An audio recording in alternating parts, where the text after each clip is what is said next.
आज सन्मान्य महापौर साहेबांचा शिवसेना पक्षाकडून सत्कार करण्यात आला।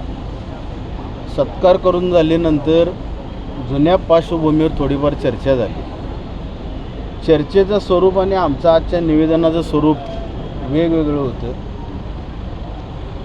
आजच्या निवेदनाचं स्वरूप असं की याच्या अगोदर महानगरपालिकेमध्ये जे नगरसेवक आले म्हणजे आत्ता ह्या बॉडीमध्ये नवीन बॉडीमध्ये ते कशा पद्धतीनं आले, EVMच्या माध्यमातून आले की अन्य कशाच्या माध्यमातून आले, त्यांच्या आयुष्यामध्ये त्यांची सत्कर्मे कोणती, आलेले नगरसेवक सन्मान्य जे कोणी असतील ते, मी असं म्हणत नाही की सर्वच, किमान एक 25 ते 30% नगरसेवक ह्या सध्याच्या बॉडीमध्ये असे आहेत की ती चुकीच्या पद्धतीनं निवडून आलेले आहेत। हा आक्षेप माझा पूर्वीही होता, म्हणजे या निवडणुकीच्या वेळी, आत्ताही आहे।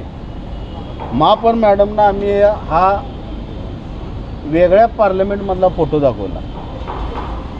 याचं उद्दिष्ट असं की ह्या प्रकारचे किंवा अशा पद्धतीचे नगरसेवक कोणत्या वॉर्डातले आहेत हे तुम्हीच शोधा, हा या मागचा मूळ हेतू होता। अगदी अशा पद्धतीचे नगरसेवक ह्या महानगरपालिकेमध्ये आलेले आहेत। त्यांना कोण लँड माफिया म्हणतं, कोण खुनी म्हणतं, कोण 2 नंबर धंदेवाला म्हणतो, कोण त्यांना TDR चोर म्हणतं। अशा वेगवेगळ्या माध्यमातून आलेले नगरसेवक इथं आता एक 30% आहेत। हा माझा आरोप माझा नाही, जनतेला देखील मी काय म्हणतोय किंवा मला काय नेमकं म्हणायचं आहे जनतेनं देखील आत्मसात केलेलं आहे।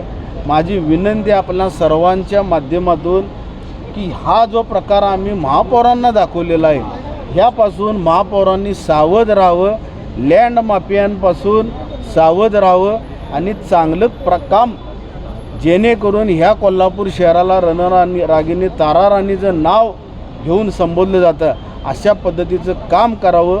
ते आमच्या भगिनी आहेत असं आम्ही आत्ता संबोधित केलेलं आहे, त्यांच्याकडून आम्ही चांगल्या अपेक्षा बाळगू।